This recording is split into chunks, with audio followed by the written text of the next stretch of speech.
Alright, taking a look at algebra tiles, more algebra tiles. So yesterday we went from expanded form to factor form, or maybe I should say it like this. Yesterday I gave you the area and you had to tell me the length and the width. This time we're doing it backwards. I'm giving you the length and the width. You need to draw the picture of what that should look like. And then you need to tell me what the area is. So this one says this. This guy tells me I have a length of 2x and a width of x plus 3. So I'm going to take my algebra tiles. I'm going to take, there's my x. Here's my other x. So, hey, look at that. Now I have a length of x plus x 2x. That part's done. Now, along the top, my other dimension is x plus 3. Well, I already have an x here. I need to make sure this is 3 units longer. Now, there's two different shapes that I could use for that. I could use these guys, these little guys here, and I could do something like this. Say, hey, look at that. Now I have a width of x plus 3. And some of you guys are already recognizing I can't mix and match short sides with long sides. Can't do that. So I'm going to have to do this. I'm going to have to take this and I'm going to have to replace all those with my rectangular shapes because they also have a small side length of 1. There we have x plus 3. Now I have a width of x plus 3, a length of 2x. Now I'm just going to fill in that leftover gap because once I have my length and width, I have the outline of my rectangle. I just need to fill it in. There we go. And that is the shape that we need to draw. That's my big rectangle. So I'm going to go ahead and try to keep this together and slide it down. And now we're going to draw. We're going to draw this big rectangle. And the way I kind of like to do this is I like to start with kind of a big one and then just cut it into pieces. So there's my big rectangle. And on the right side, it looks like I have 6 rectangles. So I'm just going to do one of these. I'm going to go like this, and like this. And then the rest of my big rectangle is just those squares. So I'm just going to cut this thing in half like this. And just look at it, make sure it's done. And yep, we're done. Now I'm going to go ahead and label, let's go x. All my long sides are x. So I have x plus 1 plus 1 plus 1, x plus 3, that's what I wanted, and I have 2x. Okay, good. Now I'm going to do this. I'm going to go ahead and throw in here the area of each of these shapes. So we know that, and we learned this on our entry task, that the area of a big square is x squared. Any place I see a big square, I can put x squared, because that's the area of that spot. And now, the rectangles, well, same. We know the area of a rectangle is x. The area of a rectangle is x, so I'm going to put in here x in each of these rectangles.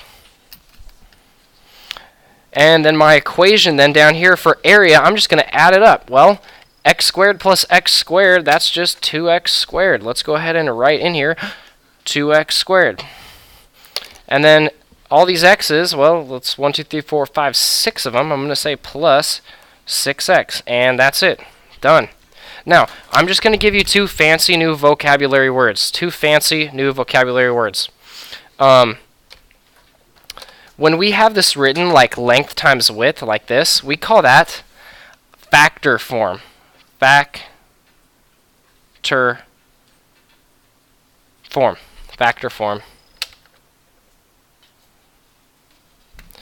So this right here, this equation, that's factor form. Now, down here, and this is kind of like those equations we were working with yesterday, so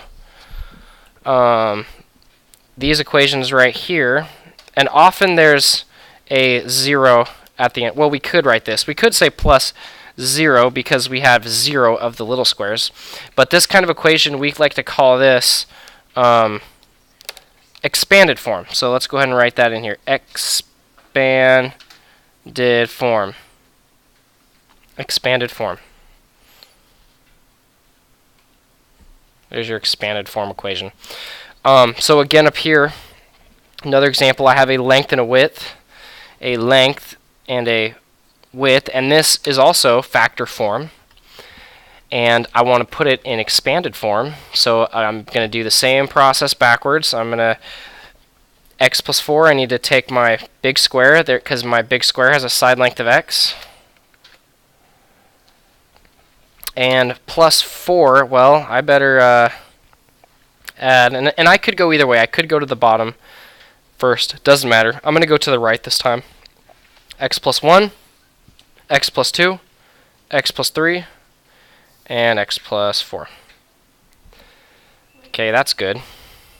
And then on my other side, my width then, 2x plus 1. I need another shape down there, 2x. Now I have x, 2x plus 1. I better add another rectangle down below. Okay, something just like that.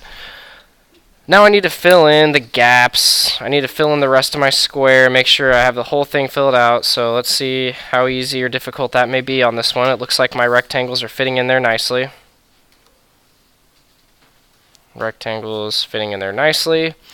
And down here, it looks like a rectangle might fit, but it doesn't because we can't match short sides to long sides. So it turns out I'm going to put in some individual squares there.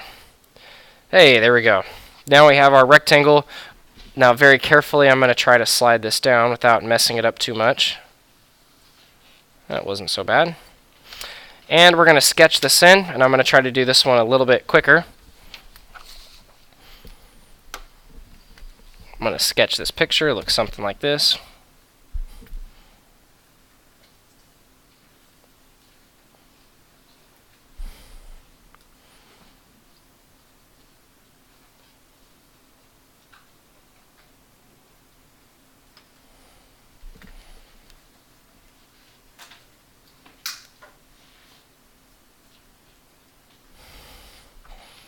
There's my picture, x, 1, 1, 1, 1, x, x, 1. Okay, now I'm looking at the area here. Let's go x square. Well, again, looks like I have 2 again, x square. Looks like I have 2 of those. X square and x square. So we got 2x squared. And x's, well, I'm looking at my rectangles now. I got x, x, x, x, x, x. And 4, 8. We got 9. 9 of those.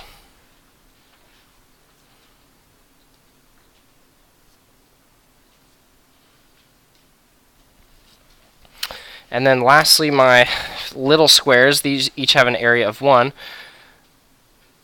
Looks like I have 1, 1, 1, 1, 4 ones. And there we go. Now we have arrived at our expanded form. Expanded form. And up here we have factor form. Okay. Alright, I'm going to let you guys go to work here on the rest of this worksheet.